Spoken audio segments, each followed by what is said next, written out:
Hey everyone, and welcome to Already Cancelled. I am Peter, that is Tara, and we are going to talk about Babylon 5, Season 1, Episode 1. It's called Midnight on the Firing Line. So, full spoilers for the episode as always. So, it's the first episode, but not really, because the gathering existed.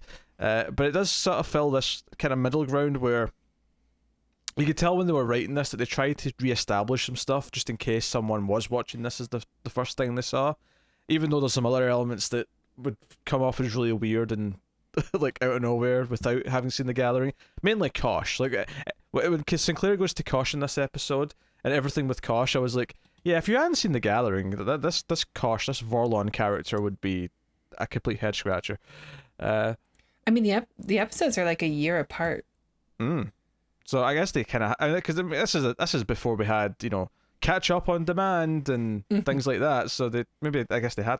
Although I'm going to assume that they were smart enough to re-air the gathering, like just before this aired. You would hope. What channel was it on? The PTEN. Yeah, it doesn't sound like they have a whole lot of content. So yeah, probably. They probably aired it like 100 times between the first time they aired it and then when the season launched. It wouldn't surprise me if every time they aired a new episode it was like repeated 5 times that night. Yeah, way into the morning. Catch the 5th showing of the new episode of Babylon 5. They should have just called it the Babylon 5 station. Yeah, maybe they should have. I mean, it is a station after all. Get it? It's a space station. Yeah. Okay. Yeah. Just to make sure. I guess I was expecting like an eye roll or something for it being a bad joke, so I was just checking that the. No, I was sort of just taking credit for the joke. Fair enough, I guess. That's better. That's better than nothing. So, I think this episode is so dense in everything it's doing. It focuses primarily, of course, on the Londo and G'Kar kind of, rivalry might not be the right word exactly, but their antagonistic nature towards each other, which is obviously hinted at in the gathering, but definitely is brought to the forefront in this episode. There's a whole dispute with them going on. We have subplots about space pirates. We have a subplot about the new telepath on board, Talia, which they kind of make a point of introducing here. I think quite economically, in fact, because they introduce her along with our new lieutenant commander, Ivanova, and she pops in a lot of the plots because she's kind of doing her role in the ship. But I think it's quite smart to sort of get a sense of who both these two new characters are by having them kind of interact with each other for essentially the first time. I actually think that they're my favorite introductions to the series, not just with the new cast. Like, I really like their introduction. I think it's written really well. We totally get who Ivanova is, and her character, and the new Talia. Yeah, we get what she is too, and her background. I think it's really smartly done. Yeah, a lot of characters. There's characters that haven't shown up yet that are in the credits for this episode. I don't know if you spotted that, but basically, because we introduced Veer in this episode, Veer's kind of like the assistant to Londo. The other delegates, G'Kar and Delenn, also have their version of Veer, and they're both in the credits. But they're not on the show yet. Yeah, and I think I want to say at least one of them is a good 5 episodes before they appear. I think Billy Mummy comes up pretty late. Yeah, maybe him, yeah, Lenier, which is Delenn's assistant, but. There's a lot of stuff. There's a lot of world building in this episode. There's stuff going in the background. Like, it's very easy to forget, I think, that in this episode there's actually a presidential style election going on Earth that they reference a couple of times. And that, this show is aged like fine wine with this. Because see at the end when you hear about the platform of the guy who won, and he defeated not only even the platform, he defeated a woman in this race for presidency. Now he wants to build a wall around the solar system. I don't know. Well, honestly, the platform sounded like "Make Earth Great Again." That's what it was kind of sounding like. It was like, oh, we're going to focus on Terran culture and ignore these other life forms that have came from other planets. So obviously the scope is broadened a little bit, but it's actually kind of eerie. Which is the complete opposite of why they even have a Babylon 5 in the first place. Exactly. So obviously, like, we've been getting a lot of progress here, but for some reason there's a rise of this type of leadership. Yeah. So, in fact, one of my favorite lines of the episode, which I think is so relevant given our ongoing friendly debate, one might call it, about a certain character from Star Trek Discovery. Turns out Ivanova is on Team Peter because you never trust a man with no chin. Oh, I get it. Did you not think of Ash Tyler when she said that? I'm not going to say no. I mean, there's more to the joke in the moment though, because she says that, and his vice president or his running mate has several chins. This is not a good combination, and then she walks out, and I'm like, you know what, Ivanova's got like a weird way of thinking about things, and it's established very quickly. It's very Data-like, isn't it? Like, you can imagine Data saying something in this type of cadence. Sure. Yeah. Like, just, I have my logic, and this is why I don't like it. Well, she's of Russian descent. Are you saying here that Data and the Russians, there's like a parallel? Maybe he was hanging out with the Rozhenkos. Maybe, I don't know. But because the episode actually ends with Sinclair getting seeing the results on TV, and it's got kind of like it's a very classic type of first episode style ending where it's been a long day in the station. There's been like multiple crises. He goes to bed. And then as the screen goes to black, it's just like, sir, we've got a situation. You get, come and meet us in the command deck. We already made it to the ending. This is a short review. I was just doing those bits. I know. I was just excited. So, yes. But I want to address the thing, because I think the politics of Earth, and EarthGov, which I think they call it in this, is definitely something that kind of keeps coming back and affecting the orders. Because I mean, there's a whole scene where Sinclair's told to vote a certain way and act a certain way about the crisis that's going on with the with Ragesh 3, the agricultural colony of the Centauri, and Sinclair doesn't believe it's the right thing to do, and to the point where he kind of plays a little bit dirty. In a good way, in a moral way. I mean, Earth is ignoring what's happening because it keeps saying, don't do anything till after the election, even though after the election, you may not have a problem to deal with or a totally new problem now. Yeah, exactly. So he kind of plays against it a little bit. Says, hey, Ivanova, you're going to have to take my place because I'm going to be addressing this other situation. And you didn't hear about these orders from EarthGov. In the last you heard that we were voting this way. Understood? Yes. It kind of sets up that Babylon 5 is like a little bit ignored. Like the intro to Babylon 5 is like, it's the year 2250 blah, and Earth has established colonies in space, and we have all these relations. Like, this is a big deal, Babylon 5. They built it 5 times in order to be able to establish relations. Like, this seems like a big deal. I mean, hey, according to like Earth and the politics, it's like whatever's going on out there in deep space, like we don't really pay attention. Well, yeah, but wouldn't it make sense though that part of the platform of this guy winning on this sentiment is that we spent all this money on 5 Babylon stations, and what's the return we've had? We should stop caring about the rest of the solar system and the galaxy and start focusing on us and our own colony on the moon and Mars, and that's it. In fact, at one point, I like that when they're talking about past incidents, they do the Star Trek thing where they give a real example of something that's happened in our history and then add on a couple that have not happened yet. Because he mentions, I think, not Pearl looking Harbor. Forward to the terrorist attack on San Francisco. It was San Diego. It was the nuclear oh attack. No, that's even closer. San Diego.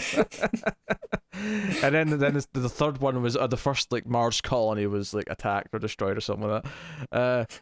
So. I don't expect these will necessarily come up, but who knows? Maybe they will. Maybe they'll be relevant at some point. But yeah, it's a fun little thing that I do appreciate in shows like this. So yeah, I guess we'll tackle the main thing first. We'll tackle Londo, and G'Kar. Yeah. And the because we actually start in a scene where the Centauri workers are like seeing the ships come in and they're like, and obviously we don't know these ships well enough yet. We don't recognize what type of ships these are. This is not like common knowledge. No, like, they're just grey blurs. Yeah. And admittedly the effects make it kind of hard to tell as well, but like if this was Star Trek and these were, say, I don't know, Klingon warbirds, we'd be like, oh, they're they have Klingon very ships. distinct designs that are very ingrained in our minds. Yeah. But to the show's credit, I think it knows that we can't tell, so it makes a point of saying what they are when someone gets a chance to look. But we get an enhance scene, which made me chuckle a little bit. Yeah, but I was in need of it. So. It was a trope of the time, but that's fair. That's fair. But of course, by the way, I clocked it. We were about a minute into the episode when we heard Mr. Garibaldi, because he's talking to Ivanova and Garibaldi shows up. But then Veer shows up and tells him about what's going on, and he assumes that it's probably G'Kar, but G'Kar's playing very coy. He's like, oh, I'm so sorry to hear this. You know, they've got a meeting, Delen's there as well, and he's like, oh, I'm so sorry to hear about this, and so on. But when he gets to see what the ships are, it's like, these are Narn ships. What's this? And he goes back. He's walking out the room. He's yelling, and he goes to see G'Kar. And G'Kar's like, "Oh yes, our ships. I just heard myself. Yes, I don't understand why that's happened. I'll have to look into it for you, my dear friend, Londo." Like that's kind of the back and forth between them. I love their chemistry. I love the way they talk to each other. I think he said like I think G'Kar is like eating something called spoo. He's like, have some fresh spoo. It sounds a little too close to poo for me to think that would be delicious. maybe it's the writers having fun because like they know he's such a good actor. It's like, you know what, we're going to give him the most ridiculous sounding thing to try and sell with a straight face. I like that Londo immediately spits in it though. Oh, it's fresh, huh? Tui. Oh, he starts trying to strangle him, which leads to a scene with Sinclair, which I actually think is a really fascinating scene where he talks about how Centauri will often in their own dreams see how they're going to die, and they can often kind of reliably say how long it's going to be until they die and how they're going to die. And they had this dream of like, you know, fighting someone and like them strangling each other when death came, and it was when he met G'Kar, he realized immediately that this was the person in his dream. It's an interesting choice that the writers have made because it kind of writes them into a corner a bit. I mean, I guess he still has the free will to not die that way. Mm-hmm. But so then is it a prophecy or is it not? Like, I don't know. Well, like if you don't follow through, then it's like, what's the point of having these dreams? And if you do follow through, then there's not going to be a whole lot of tension for whether or not Londo. Well, to answer that question you just asked, so what's the point of having these? Well, the point is that it's a warning. So the point maybe is that you're supposed to try and avoid it, knowing the path that it might take. Like, yeah, but I think but that's more of a point than like having the dream and it having to happen exactly how you saw it, no matter what you do. Well, then, okay, so can they have multiple dreams? Like, if that's unavoidable, then you start having another dream about like a car accident or something. I think this is actually kind of addressed, not directly, but I remember something from like halfway through the season that kind of brings up the idea that these aren't set in stone. Like there's... Well, I guess it can't be, right? Because in the same episode, like 15 minutes after he gives this, like, I know how I'm going to die, and he goes to kill G'Kar, and G'Kar's in his dream, so he can't die then. Yes, exactly. So it's not set in stone, right? Yeah. Well, I mean, that doesn't prove that, but like, because he doesn't kill G'Kar, so. Well, no, but it proves that he doesn't think it's set in stone because he actively tries to go and kill him. Right, but he's also stopped. I mean, he stopped. Yes, he stopped because he runs into Talia, who basically senses what he's about to do. I mean, as she points out, she is trained not to listen to just, you know, casual random thoughts as she's walking past people because it's, you know, an invasion of privacy. But sometimes if someone's got a really strong feeling or emotion or intent, you know, it'll just be screaming out, and that's why she saw this in his head because he's, you know, he's angry, he's upset, he's going to kill someone, like, so his mind is screaming it. A crime of passion. Yes, so she tells Garibaldi, and Garibaldi goes and sort of intervenes. And I liked this scene quite a bit, actually. I liked him talking him down. Mm-hmm. I liked him admitting afterwards that he would kill him, to stop him because it would be his job, but he's glad that he didn't have to. I thought that was kind of a nice, sweet sort of moment. And I think, despite the fact this is only our second story with these characters. I think there's been enough back and forth with Garibaldi and Londo that Garibaldi threatening to kill him to stop him from doing something, and then admitting that it would have been like something he would have really not wanted to do, actually has paperwork. Well, that's the joke he makes, yeah, but like it actually has a bit of, I don't know, emotional weight behind it. It actually feels like, oh, there's enough there to sort of earn the sweet moment. That it's not just, on its own. Would you have preferred to have heard this prophecy not in episode 1?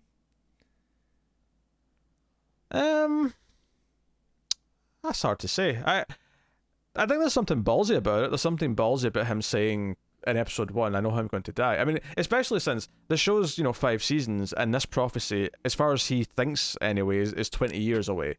So, like, unless they speed things up or have a big time jump at some point, it's not like we're going to naturally get to that 20-year mark anyway. Yeah, it's very ambitious for the writers to think they're going to have 20 seasons.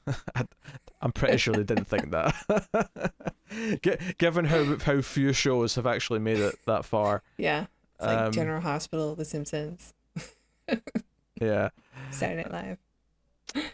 So, but no, I think the whole premonition thing, I think the more interesting part of it, honestly, because I expect them to not stick to it. Not because they're going to like forget it or break their own rules, but because the point of the story at some point is going to be that they can break away from it, that either Londo's going to learn something that will convince him to avoid it happening, or the growth will happen, but that will be a story beat at some point. Like, sure, I don't know how much I like it. Like, I don't know. I don't really like prophecies in shows anyway, because they tend to put writers in a corner. And sure. Like, if they're not going to come true, if I can't like put the riddle together, then what's the point of it for the audience? I mean, and if it is going to come true, then like I'm not going to feel threatened for Londo or for G'Kar when they're in threatening circumstances. The point of it is that he believes it. The point of it is the character development we get out of him believing this is going to happen. And if he does make a choice to try and change it, then that's character development. There's a lot in there to sort of read into. Especially in this very specific case where he's ultra specific about it. It's like, no, me and him are going to die like at each other's throats in 20 years' time. Like, that's so specific. And it's also so far on the outside of the show and like what the timeline of the show is, that things have to either change or it's nothing we're going to get to anyway. So it's just a thematic sort of thing to be sitting there over their relationship the entire time. So every encounter they have with each other going forward, in the back of your head, these two are going to die trying to kill each other. Like, it's something in there to sort of be there as an underlying thing. But yeah, at the end of the scene, he like says, the prophecy holds true for now, kind of thing. So again, even kind of acknowledging that, like, he can stop it from happening the way he's foretold it. Unless at some point he kind of like starts to question it himself and says, well, wait, every time I almost try to change it, I end up backing out. Is that because I can't change it? Like, I mean, maybe he could answer himself that question at some point, and that's something to explore. But Garibaldi has no idea what he's talking about, though, because it was Sinclair that he told all this to. So he's just confused by the whole thing. But the resolutions to this, or where it goes next with this, is quite dark. Londo's got a nephew that he didn't want to have in kind of the military side of the Centauri Empire, so he actually got him a job as a head researcher at this agricultural base, thinking that'll be safe and there'll be no issue. And there's a whole, we were talking earlier on about Sinclair, backing out of this council meeting, this hearing about intervening in this and stopping the Narn, fleet. And we get this essentially kind of forced, like, message from Londo's nephew, where he's saying, clearly reading off of a page. Yeah, clearly scared for his life and saying, we wanted this. We asked the Narn for help because there was dissenting voices and like almost like a mild little civil war amongst the farmers. Which, sure, okay. Yes, you asked the alien race, which you have previously had some pretty rough dealings with, because we hear more about their past in this episode. Actually, we hear about how the Centauri basically were the rulers of the Narn for about 100 years. Like, they conquered the world for a long time. In fact, that's one of the things that was brought up in this episode, is that this Ragash 3 used to belong to the Narn a long time ago, like over a century ago, but it used to belong to them at some point. And so they're just trying to take it back. Pretty much. Well, it's a strategic thing, though. Yeah. They want to see how far they can go without being stopped. This agricultural is like base is like it's like Crimea. Just seeing how far we can stretch our power. Like, will people really retaliate if we take it? Well, and they almost... Does anybody really want a war? Well, Maybe they'll just let us have it. Well, they almost get away with it because even like the Centauri don't want to like retaliate. That's what convinces Londo to try and kill him, because he's mad that the Centauri regime aren't going to retaliate because they think it's not worth fighting over. And Sinclair's kind of the one spearheading the idea that there should be interventions from the other forces. But after this ransom, well, I say ransom, after this, it read like a ransom message. It wasn't, but it's what it felt like when his nephew was on the TV. But after this message, everyone just kind of votes to kind of let it go. It's like, well, like the public opinion here is that everything's fine, and G'Kar's being all smug, thinks he's won. But ultimately, the other subplot kind of comes in to save the day, essentially, which is that Sinclair gets some dirt on G'Kar and the Narn, and agrees to not reveal it as long as they pull out of the agricultural base and start playing nice. Yeah, is that what are they called? Are they called Reavers? Or is that just Firefly? That's Firefly. Yeah, what are they called? They're pirates. They're space pirates. Yeah. Well, I don't remember the exact word they use, but yeah, they're just space pirates. Yeah, because space pirates are attacking some trade convoys, and it turns out that the Narn are supplying them weapons in order to be able to do that. Like, they're having shady deals. Not gonna fly. Which ties into the history as well, because apparently they were selling Earth weapons back in the Minbari War as well. So we get more of that history from that too. There's a lot in this episode. There's a lot. There's a lot of stuff packed in here. And to his credit, I never felt overstuffed, and things did kind of gel together quite well. Like something as simple as Talia trying to like speak to Ivanova, which was kind of being weaved into the other plots as Ivanova was talking to Garibaldi, or Ivanova was doing stuff on the command deck. It always felt like it was kind of naturally... It always gave the impression that the station's very busy, and they've all got lots of things to do, so they're all kind of... She's got 15 things to do, and all of them are annoying. Yes, and I think the implication was including her. Including Talia. Why are you trying to talk to me, telepath? I want no part of it. The space pirate stuff, though, we get some space battles, stuff where they go out in the little ships, the little fighter ships, I guess. I don't know. Yeah, it's okay. Yes, it's fine. It's kind of Sinclair makes a point of going out, and he's smart enough to realize that they're trying to lure them away from, their main ship, which is where they find the Narn. Because they always have a Narn supervise the use of the weapons, so that the third party won't sell them on to someone else in the aftermarket or something to that effect. Smart. Yeah. So, but that's kind of what wraps up the main plot, though. Is that it deals with that. But I thought there was a lot of really interesting stuff that came out of this. Particularly the scene where Sinclair and G'Kar kind of again go toe to toe, which we got a lot of that in The Gathering, but there's a big scene here where he essentially, this is when he brings up these atrocities. He calls him a coward, basically. He says, typically the enemies that do these surprise attacks are usually the ones who are cowards and sneaky. And G'Kar's like, hey, if you'd have said that to me anywhere else, I would have you killed. I'd have you skinned alive for saying that to me. I think I'm really surprised and impressed, because I'd kind of forgotten this, like just how far they go with G'Kar and his villainy right at the start.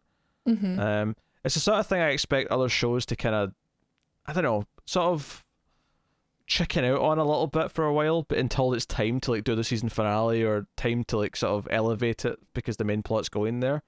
But right out the gate, he is, doing all this shady stuff. In the Gathering, he was trying to, murder, assassinate another ambassador. here he's behind this attack on this this colony. Mm-hmm.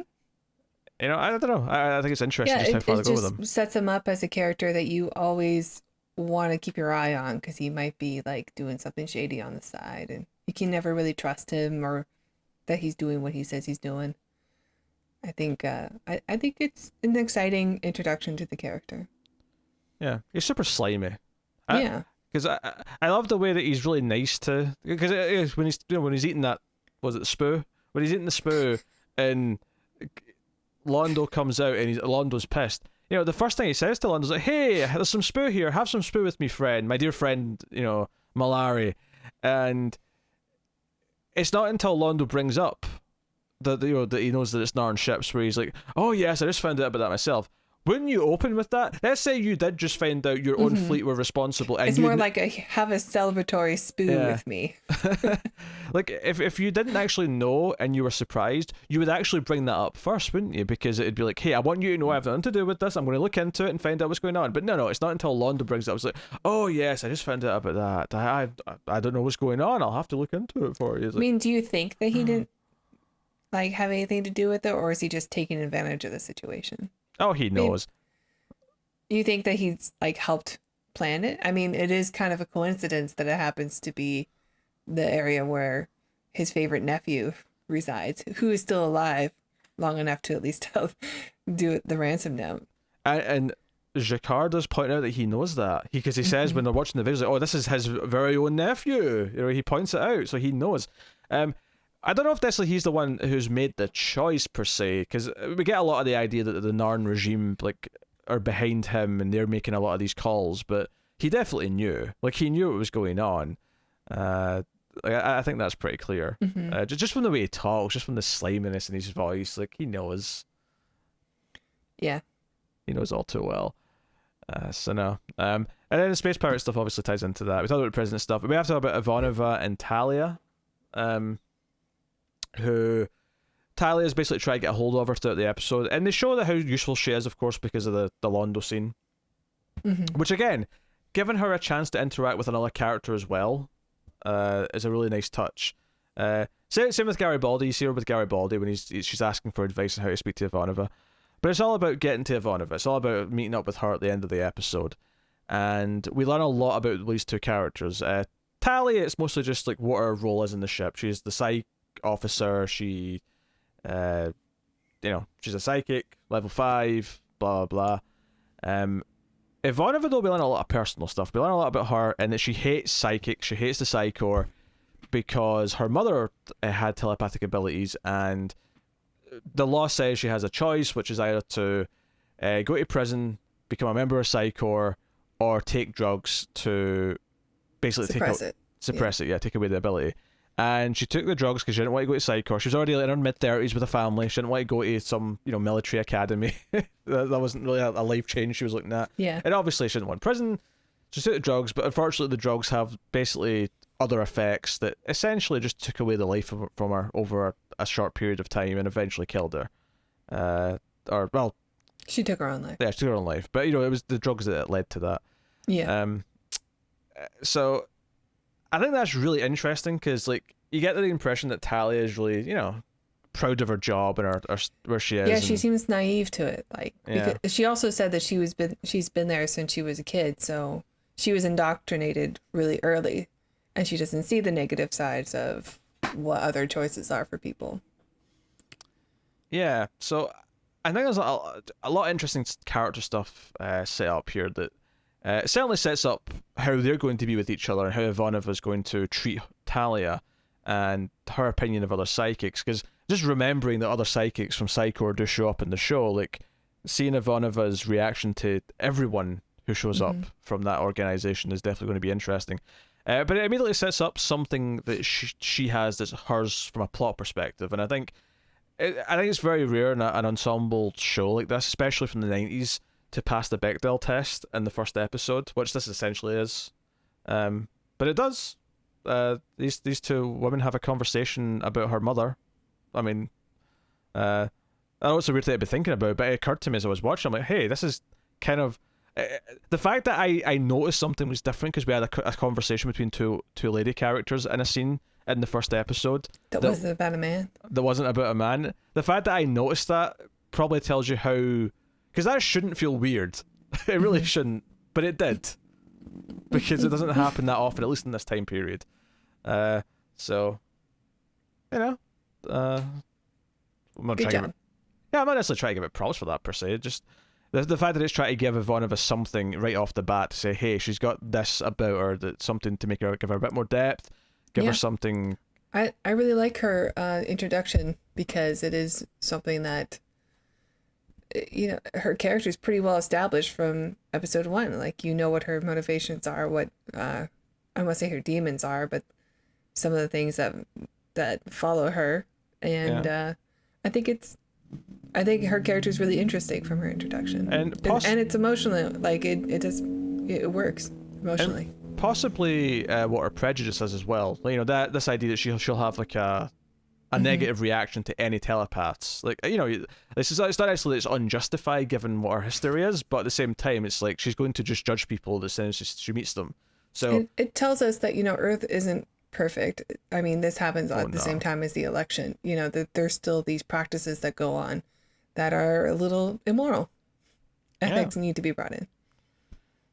Yeah, I think that's really interesting. Who was it? There's someone in this episode that refers to Londo and G'Kar as two dying species, or two it's dying... Ambassador Kosh. Yeah, he seems real like next level. Like he's just like a light in a shower that has to wear a suit in order to talk to people. Yeah, we should talk about this. We talk about the fact that Sinclair turns around and then we just see, like, it's like a light passes by behind him and he's already in his suit, because his suit's off. His suit's sort of sitting there. With the neck fully extended. It looks so funny. Yeah. This is the moment I was talking about. If you hadn't seen The Gathering, like, when it cuts to the suit sort of sitting there, you'd probably be wondering, what the hell? What's going on? What's this? What's happening? And then there's just that guy with a flashlight in the shower. Yeah. I'm a ball of energy. It's kind of interesting though. I mean, obviously, you know, we like Star Trek. You're a big Star Trek fan, and you're kind of here as the Star Trek expert. I think it's kind of interesting that the Kosh, or sorry, the Vorlons, Ambassador Kosh is of the Vorlons, but the Vorlons is that they're kind of like one of those beings in Star Trek that have evolved a bit further. Yeah, like the post-ascension being. I think that's kind of fascinating, but they're still intermingling though with everyone else. Yeah, they still have politics. Yeah, that's interesting. Yeah, and it establishes that he feels better than superior to the other races that are there, the other species. But I think it's interesting that he speaks of the Narn and the Centauri as dying races, or races where their time is like kind of nigh. And I do wonder if, you know, both the Narn and the Centauri's obsession with the past, where in the Centauri side it's the, you know, the glory of the Empire, we had 100 years of like dominating everyone, and one day we'll have that again. And then on the Narn side it's like, oh, we want to dominate everything, almost out of like, not revenge, but like, you know, we have to prove ourselves and we have to like, take control of everything. That maybe that's why they're both doomed, is because they're both obsessed with... Maybe that's what the prophecy really is. Yeah, it's more. Yeah, it's more they about... represent each planet. Yeah, it's more about them than it is about... You know, it's more about the races rather than it is about them specifically. The planets will destroy each other, not specifically Londo and G'Kar. Yes. But perhaps if they can change... Maybe there's hope. If I could change, you could change. Oh dear. But yeah, I think there's potential in there. I actually think it's a really effective first episode. It sets up so much stuff and so many characters. It really does set up a lot. Like you get Ambassador Kosh, like setting up what his species thinks of, and all the new characters, they get a decent introduction. Garibaldi's plot is basically, I just want to find somebody to watch cartoons with. Well, yes, but there's an implication beforehand that he might be talking about his penis. Yes. Because there's a whole I hope he's not. Well, he's in the elevator with Talia, who's a telepath, and he's like, oh, you can find Ivanova at blah blah blah, a casino, right, after hours. And he's like, hey, maybe after you want to come out to my place and I'll show you my favorite thing in the world. He's like, okay, second favorite thing. So the implication is that the first favorite thing is his penis, but but there's a whole mystery because later on he says, to Sinclair, I'm just looking forward to going back to my apartment tonight and using or doing my second favorite thing in the world. And it's because I don't want to know Garibaldi. I don't want to know. Do you think he had to say my second favorite thing because she's a mind reader and she's like, I know that means your penis? Yeah, I think that was the joke. But he says he's trying to find someone to share it with. Like, he wants to share his second favorite thing with someone. So the joke is that he's sitting with Delenn and they're watching like Looney Tunes or something like that, like old cartoons.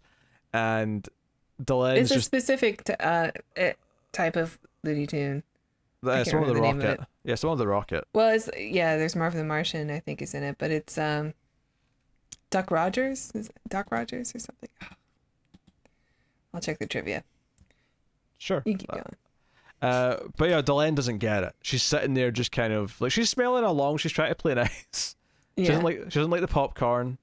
Garibaldi's just laughing up a storm. There's nothing there. Oh well.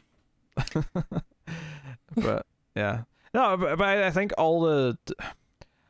I like that she doesn't know what to do with popcorn. Like, she keeps taking it and staring at it and staring at the TV. Like, I want to be as happy as him, but I don't understand how. Yeah. I think not only does it set up all the characters really well this episode, I think it also gives you a taste of the different types of plots we're going to get. We're going to get disputes that are going to require votes and things like that, diplomatic disputes on the station. The idea that there's going to be space battles outside the station sometimes, that we're going to get tastes of what's going on Earth, but only through little snippets and orders and maybe like talk of elections and things like that. I think it really is a good encompassment of like what to expect from this show. And not that we're going to get all of those things every episode, but here's a sort of overview of the kind of things you can expect. And as far as that goes, I think it's a really solid first episode. And I think focusing on G'Kar and Londo in a dispute is probably a really good idea.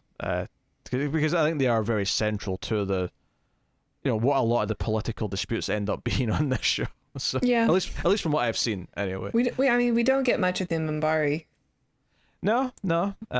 Which I think is wise, because could you imagine them trying to fit any of that into this? This is a really heavy pilot episode. I think them holding back some of these other side characters, and Natoth and Lenier, and even the new Doctor, for example, like these all have to be introduced still. If they had tried to introduce all of those characters in this episode, Jesus Christ, this would have been. Yeah. this would have been like. We so only got overstuffed. one ambassador helper, Vir. I tried. Yes. I can't say it like he does. Who's a little bit goofy, a little bit comic relief. One of the little details that I really like, though, I don't think I'd ever noticed this before, but in the background in Londo's like quarters, there's like these statues that are really simplistic, but you can tell that the head's got like the hair that he has. It's got like the sort of the I don't know, the front mohawk thing. I don't know what you call it, but in like a really kind of like simplistic ancient statue kind of form. And I was like, oh, that's kind of funny that like he has artifacts. He has artifacts and art based on his culture's like appearance. It's a nice touch.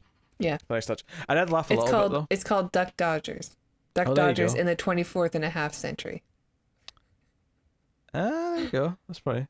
Yeah, that's funny. It's a pun. I did laugh though. Buck Rogers. Yeah. That when Londo's getting like all the parts for his gun, because he sort of snuck all the parts, because obviously they're not meant to have weapons.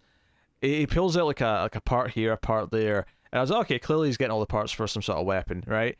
But when he pulls out the last part, it just looks like a gun on its own. I was like, yeah. How did that part sneak through? Like the rest of it are all just like little cylinder things or little clicky things or whatever. But it's like the last part. Why does it even look like a gun? It's the future. True. I mean, I think that's. I guess that we really know. We really know what it is.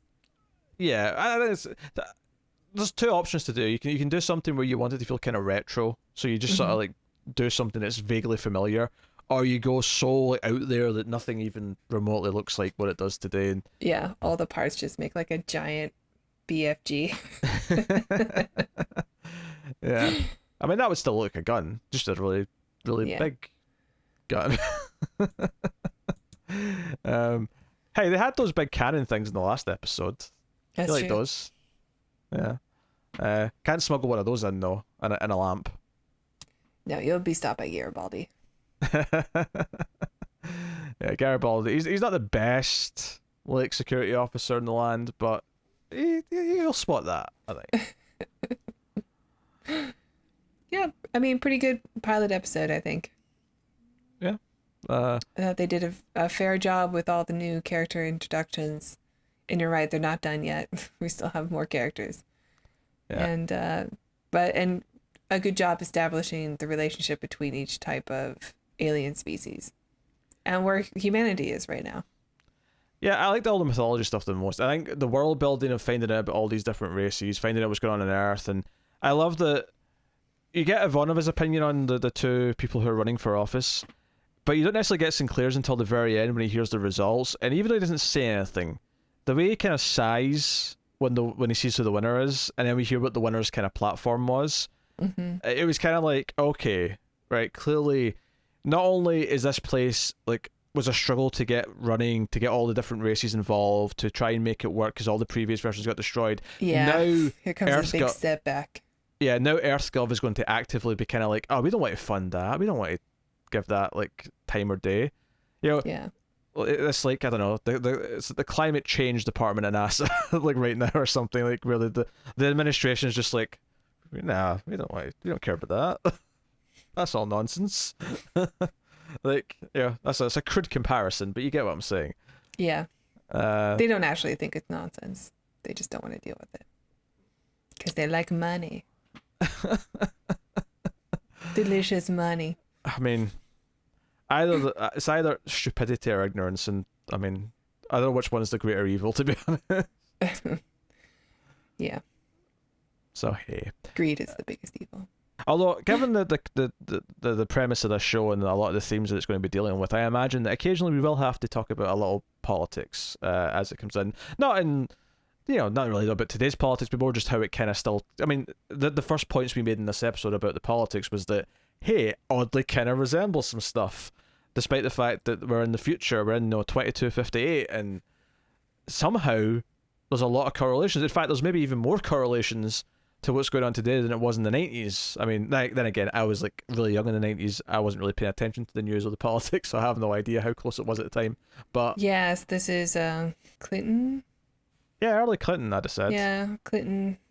This is what? Yeah, well, it's 1994, so he's already been in administration for 2 years.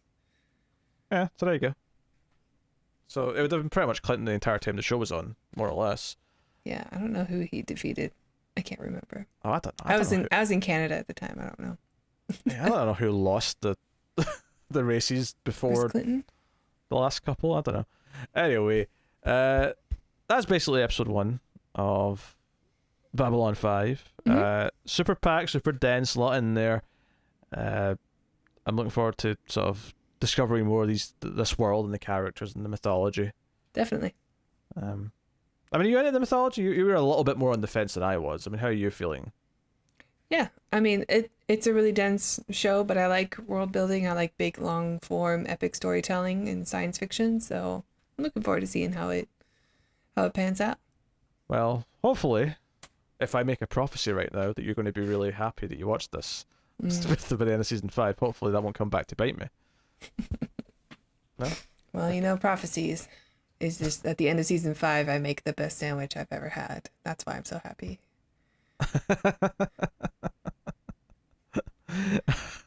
Okay, this has been Babylon 5. Let us know what you thought of the episode of Midnight on the Firing Line in the comments below. Please do like and subscribe. Liking is super important on YouTube. It lets us know that you're enjoying everything, obviously, but it also helps us find new audience members and gets us pumped out in the YouTube algorithm a little bit more, to get really cynical about it, but it does help a lot, and it is a free way to support us. But you can support us financially, can't you, Tara? That's right. If you enjoy our show and like the content, please check out our Patreon page. It's patreon.com/MildFuzzTV. And if you donate as low as $1 per month, you will get access to bonus episodes of other shows we do, including the Ace, which is our science fiction movie review show.